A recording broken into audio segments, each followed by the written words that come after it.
டெல்லியில் நீட் தேர்வு முறைகேடுகளுக்கு எதிரான போராட்டத்தின் போது தடியடி நடத்திய பாதுகாப்பு படையினர் மீது இளைஞர்கள் கற்கள் மற்றும் கட்டைகளால் தாக்கி விரட்டியடித்ததால் பதற்றமான சூழல் நிலவியது.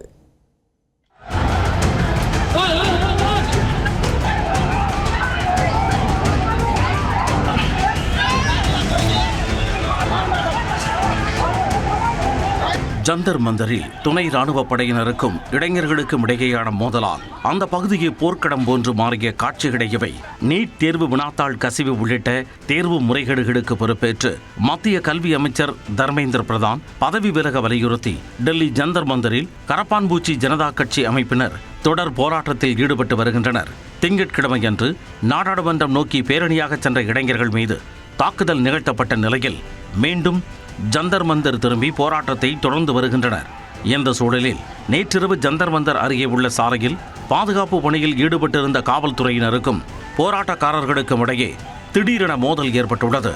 ஒரே நேரத்தில் ஆயிரக்கணக்கான இளைஞர்கள் சூழ்ந்து தாக்குதல் நடத்தியதால் நிலைகுலைந்து போன காவல்துறையினர் மற்றும் பாதுகாப்பு படையினர் தடியடி நடத்தி கூட்டத்தை கலைக்க தொடங்கினர். அப்பொழுது போராட்டக்காரர்களும் பாதுகாப்பு படையினரின் லத்திகளை பறித்து அவர்களை சரமாரியாக தாக்கினர். கற்கடையும் வீசி விரட்டியடித்தனர்.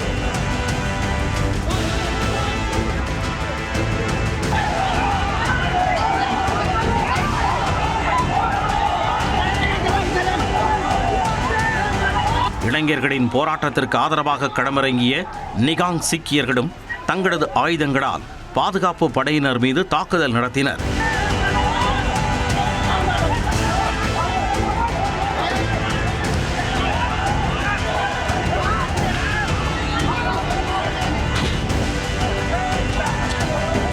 அதைத் தொடர்ந்து பாதுகாப்பு படையினர் கண்ணீர் புகை குண்டுகளை வீசி கூட்டத்தை கலைத்தனர். இதனால் அந்த பகுதியே கலவர பூமி போன்று காட்சியளித்தது.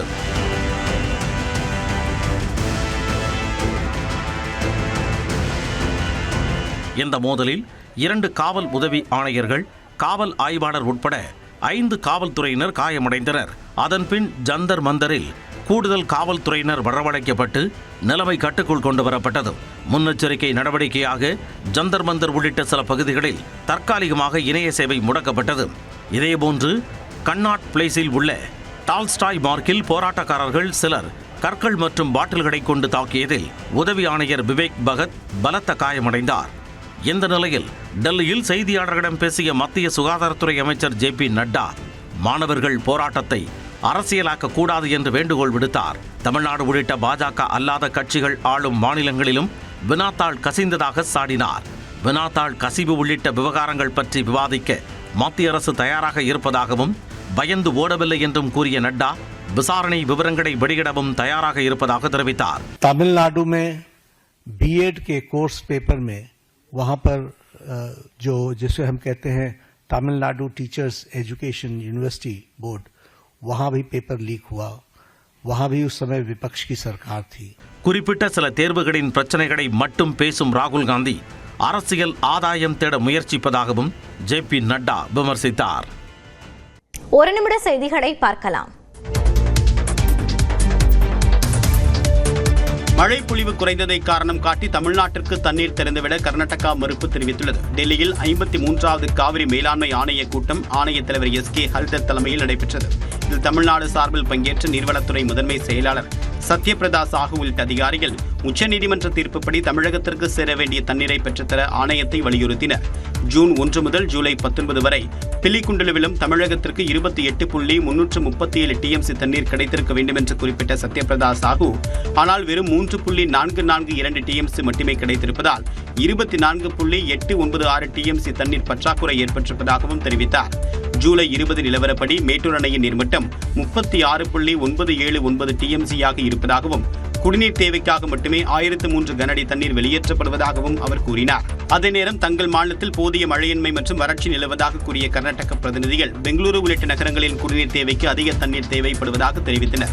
நீண்ட விவாதத்திற்கு பிறகு தற்போதைய நிலவரத்தை மேலும் ஒரு வாரத்திற்கு உன்னிப்பாக கண்காணிக்க ஆணையம் முடிவு செய்துள்ளது. வரக்கூடிய 28ஆம் தேதி நடைபெறக்கூடிய காவிரி ஒழுங்குமுறை குழு கூட்டத்தில் மாநிலங்களுக்கான விகிதாச்சார பங்கு குறித்து இறுதி முடிவு எடுக்கப்படும் என்றும் அறிவிக்கப்பட்டுள்ளது. அரசு பள்ளிகளில் காலை உணவு வழங்கும் திட்டம் 8ஆம் வகுப்பு வரை விரிவுபடுத்தப்படுவதுடன் பெருந்தலைவர் காமராஜர் காலை உணவு திட்டம் என பெயர் மாற்றம் செய்யப்படுவதாக தமிழ்நாடு அரசு அறிவித்துள்ளது. இது தொடர்பாக சமூக நலத்துறை செயலாளர் பல்லவி பல்தேவ் வெளியிட்டுள்ள அரசாணையில் மாநகராட்சி, நகராட்சி மற்றும் ஊரக பகுதிகளில் 1 முதல் 5ஆம் வகுப்பு மாணவர்களுக்கு கடந்த 2022ஆம் ஆண்டில் இருந்து முதல்வர் காலை உணவு திட்டம் செயல்படுத்தப்பட்டு வருவதாகவும் பின்னர் அரசு உதவி பெறும் பள்ளிகளுக்கும் அது விரிவுபடுத்தப்பட்டதாகவும் தெரிவிக்கப்பட்டுள்ளது. தற்பொழுது 37,447 பள்ளிகளில் 19,34,220 பேர் பயன்பெற்று வரும் நிலையில் முதலமைச்சர் விஜயின் உத்தரவின் பேரில் காலை உணவு திட்டத்தினை 6 முதல் 8ஆம் வகுப்பு வரை பயிலும் 12.87 லட்சம் மாணவ மாணவியருக்கு தந்தை பெரியார் பிறந்த நாளான செப்டம்பர் 17ஆம் தேதி முதல் விரிவாக்கம் செய்யப்பட உள்ளது. இந்த விரிவாக்க நடவடிக்கைக்கு 204 கோடி ரூபாய் தொடரும் செலவினம் உட்பட 217 கோடி ரூபாய் நிதி விடுவிக்கப்படுவதாக தெரிவிக்கப்பட்டுள்ளது. மேலும் முதலமைச்சரின் காலை உணவு திட்டத்திற்கு பெருந்தலைவர் காமராஜர் காலை உணவு திட்டம் என பெயரிடப்படுவதாகவும் தமிழ்நாடு அரசு தெரிவித்துள்ளது. காலை உணவு திட்டத்தின் பெயரை மாற்றுவது முறையில்லை என திமுக பொதுச் செயலாளர் துரைமுருகன் தெரிவித்துள்ளார். வேலூரில் ஊடகங்களிடம் பேசிய அவர், அம்மா உணவகத்தின் பெயரை மாற்றாமல் திமுக அரசு பெருந்தன்மையோடு நடந்து கொண்டதாக குறிப்பிட்டார். காமராஜர் கொண்டு வந்தது மதிய உணவு திட்டம், அதுக்கு பெயரிட்டாலும் பரவாயில்லை. ஆனால் எம்ஜிஆர் அவர்கள் அதை விரிவுபடுத்தினார், அவர் பெயர் வச்சாலும் பரவாயில்லை. ஆனால் காலை உணவு திட்டத்தை கொண்டு வந்தவர் முதல்வராக இருந்த தளபதி மு க ஸ்டாலின் அவர்கள். அந்த பெயரை மாற்றுகிற காரியத்தில் ஒரு முதலமைச்சர் ஈடுபடுவது முறை அல்ல. கர்நாடகா தண்ணீர் திறந்துவிட மறுப்பது குறித்த கேள்விக்கும் பதிலளித்தார். எப்பவுமே எங்ககிட்ட தண்ணி இருக்கு கொடுன்னு சொல்ல மாட்டாங்க. எப்போ சொல்லுவாங்கன்னு கேட்டால் வெள்ளம் வந்து கண்ணமாடி டேமே உடையிற மாதிரி இருந்தால் அன்னைக்கு சொல்லுவாங்க வெள்ளம் வெட்டுங்க, அவ்வளோதான். இதெல்லாம் கேட்டு எனக்கு பிடிச்சி போன சப்ஜெக்டுகள். தாவேக அரசு மக்கள் பிரச்சனைகளில் கவனம் செலுத்த வேண்டும் என்றும் துரைமுருகன் வலியுறுத்தினார். சென்னையில் நீட் தேர்வுக்கு எதிராக போராடியவர்களை கைது செய்ததற்கு மார்க்சிஸ்ட் கம்யூனிஸ்ட் கட்சியின் மாநில செயலாளர் சண்முகம் கண்டனம் தெரிவித்த நிலையில் போராட்டம் நடத்துவதற்கான இடம் சாலை இல்லை என்று அமைச்சர் ராஜ்மோகன் பதிலளித்துள்ளார். டெல்லியில் போராட்டத்தில் ஈடுபட்டவர்கள் மீது நடத்தப்பட்ட கொடூரமான தாக்குதலை கண்டித்து சென்னையில் போராடுவதற்கு காவல்துறை அனுமதி மறுப்பது கடும் கண்டனத்திற்கு உரியது என்று சண்முகம் தனது எக்ஸ் பக்கத்தில் குறிப்பிட்டிருந்தார். இந்நிலையில் சென்னை எழும்பூரில் செய்தியாளர்களை சந்தித்த அமைச்சர் ராஜ்மோகன் சாலையில் போராட்டம் நடத்தினால் மக்கள் பாதிக்கப்படுவார்கள் என கூறினார். சாலை என்பது போராடுவதற்கான இடம் அல்ல. உங்களுக்கு தெரியாததில் இரவு நேரத்தில் பிரைம் டைமில் பல பேர் வேலை முடித்து வீட்டுக்கு செல்லக்கூடிய அவசரம், மருத்துவ ஊட்டிகள், பல விஷயங்கள் இருக்கும்போது சாலை என்பது போராடக்கூடிய இடம் அல்ல. அதில் ரொம்ப தெளிவாக இருக்கும். மற்றபடி அவர்கள் போராடுவதற்கு எல்லா உரிமையும் இருக்கிறது. அது ஜனநாயக பூர்வமாக செய்வது தான் நல்லது. ஆனால் அங்கே டெல்லிக்கு என்ன வித்தியாசம்னா, ஜனநாயகத்துக்கு விரோதமாக எதிர்க்கட்சி தலைவரை பலவந்தப்படுத்தி கைது பண்ணியிருக்காங்க. அது போராடக்கூடிய இடத்திலிருந்தே கைது பண்ணியிருக்காங்க. ஆக இது அங்கே அவர் சாலையில் போய் அமர்ந்து போராடலாம், அந்த களத்தில் இருந்து தான் போராடுறார். எனவே அவர்களும் நமக்கும் நிறைய வித்தியாசம் இருக்கிறது. அதை புரிந்து கொள்வதில் தான் உங்களுக்கு பாராபட்சம் இருக்கு. இந்நிலையில் சென்னை தேனாம்பேட்டையில் செய்தியாளர்களை சந்தித்த சுகாதாரத்துறை அமைச்சர் அருண்ராஜ் நீட் ஒழிப்புதான் தாவேக அரசின் நிலைப்பாடு என்று உறுதியளித்தார். தமிழ்நாட்டோட ஸ்டாண்டு தான் கவர்மெண்டோட ஸ்டாண்டும். பார்த்தீங்கன்னா நீட் வேண்டாம் என்பது தான் தமிழ்நாட்டோட ஸ்டாண்டு. அதுதான் அந்த மக்களால் தேர்ந்தெடுக்கப்பட்ட அரசினோட ஸ்டாண்டும் அதுதான். கண்டிப்பாக ஒன்றிய அரசு தன் பிடிவாதமான போக்கை விட்டுவிட்டு அந்தந்த மாநில அரசுகளுக்கு அந்த மருத்துவ நுழைவு தேர்வை கண்டக்ட் பண்ணுறதாக இருக்கட்டும், அந்த அட்மிஷன்ஸை கண்டக்ட் பண்ணுறதாக இருக்கட்டும், அந்தந்த மாநிலங்களுக்கே கொடுத்துட்டா இந்த பிரச்சனை இருக்காது. அறப்போராட்டத்திற்கு அரசு தடையாக இருக்காது என்றும் கல்வியை மாநில பட்டியலுக்கு கொண்டுவர வேண்டும் என்பதே தங்களது நிலைப்பாடு என்றும் அருண்ராஜ் குறிப்பிட்டார். ஜனநாயகன் பட வெளியீடு அரசியல் காரணங்களுக்காக தள்ளி போனதாக அமைச்சர் அருண்ராஜ் தெரிவித்துள்ளார். நியூஸ் 18 தமிழ்நாடுக்கு பிரத்யேகமாக பேட்டியளித்த அவர் ஜனநாயகன் படத்தில் தான் நடித்திருப்பதாக கூறி நெகிழ்ச்சி தெரிவித்தார். அவர் அந்த அளவுக்கு ஒரு 30 வருடங்களுக்கு மேலாக இந்த துறையில இருந்து கடைசி படமா இருக்கிறது ரொம்பவே எமோஷனலான சிச்சுவேஷன். அவரோட லாஸ்ட் டே ஆஃப் ஷூட்டிங் கூட ரொம்ப எமோஷனலாக இருந்துச்சுன்னு தலைவர் சொல்லியிருந்தாரு. இந்த படம் மிகப்பெரிய வெற்றி அடைய நம்ம வாழ்த்துக்கள். தனிப்பட்ட முறையில் அது என்னுடைய முதல் திரை அனுபவம். பார்க்க என்னை திரையில பார்க்கறதுக்கு எனக்கு ரொம்ப ஆர்வமா இருக்கு. தொடர்ந்து பேசிய அவர் ஜனநாயகன் ரிலீஸ் பிரச்சனையையும் குறிப்பிட்டார். நம்ம முன்னாடி ஜனவரி மாசமே வரணும், பொங்கலுக்கு வரணும்னு தான் அதை பிளான் பண்ணோம். உங்களுக்கே தெரியும், பல காரணங்களுக்காக, அரசியல் காரணங்கள் தான். இது பெருசா மூடி மறைக்க வேண்டிய தேவையில்லை. அரசியல் காரணங்களுக்காக அந்த படம் ரிலீஸ் ஆக முடியல. இப்போ முதலமைச்சர் அவர்கள்னு டைட்டில் வரும், அதை பார்க்கறதுக்கு அந்த ஒரு நீட் விவகாரத்தில் மத்திய அமைச்சர் தர்மேந்திர பிரதான் பதவி விலக கோரி நாடு முழுவதும் போராட்டங்கள் தீவிரமடைந்துள்ளன. இதற்கிடையே பல்வேறு மாநிலங்களில் காங்கிரஸ் மற்றும் பாஜக தொண்டர்களுக்கிடையே மோதல் ஏற்பட்டுள்ளது.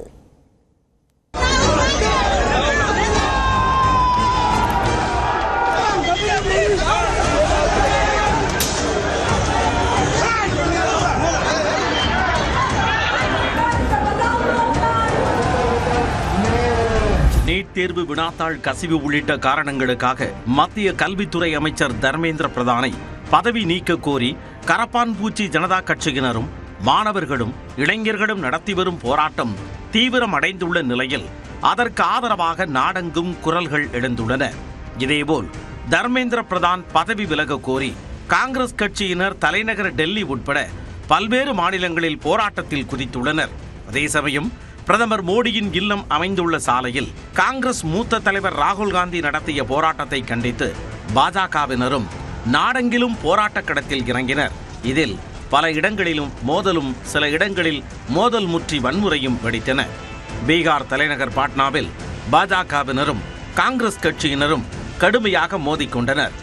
இரு தரப்பினரும் நீண்ட தடிகளில் கட்டப்பட்ட கட்சி கொடிகளை வைத்து போரில் வாழ்கொண்டு மோதுவது போல் கடுமையாக தாக்கிக் கொண்டனர். இதனால் வன்முறை வெடித்து போர்க்களமானது. அவர்களை கட்டுப்படுத்த முடியாமல் போலீசார் திணறிப் போயினர். இதில் பெண் போலீசார் ஒருவருக்கு தலையில் பலத்த காயம் ஏற்பட்டது.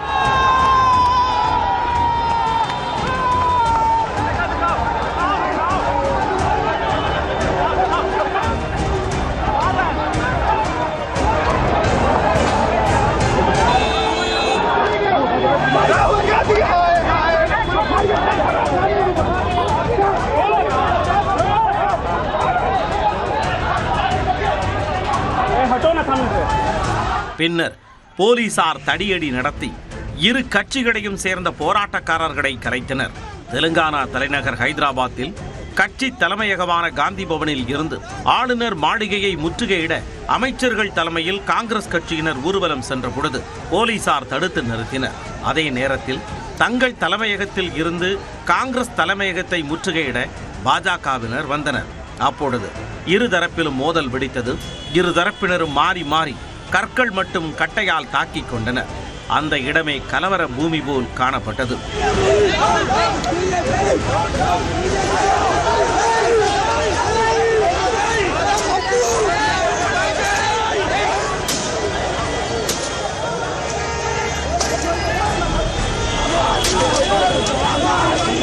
அதேபோல் ஆந்திர மாநிலம் விஜயவாடாவில் பாஜகவினர் ஆர்ப்பாட்டத்தில் ஈடுபட்டனர். அப்பொழுது அவர்களுக்கும் காங்கிரஸ் கட்சியினருக்கும் இடையே மோதல் வெடித்தது.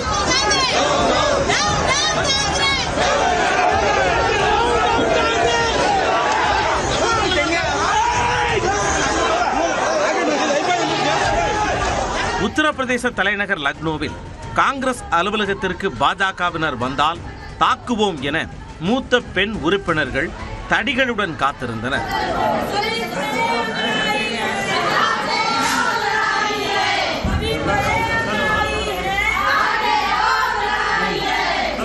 ராஜஸ்தான் தலைநகர் ஜெய்ப்பூரில் போராட்டத்தில் ஈடுபட்ட காங்கிரஸ் தொண்டர்களை தண்ணீரை பீச்சி அடித்து போலீசார் கலைத்தனர். சத்தீஸ்கர் தலைநகர் ராய்ப்பூரில் காங்கிரஸ் தலைமையகமான ராஜீவ் பவனை பாஜக தொண்டர்கள் முற்றுகையிட்டனர். மோதல் வெடிப்பதை தவிர்க்க தண்ணீரை பீச்சி அடித்து போராட்டக்காரர்களை காவல்துறையினர் விரட்டினர். ஒரு நிமிட செய்திகளை பார்க்கலாம்.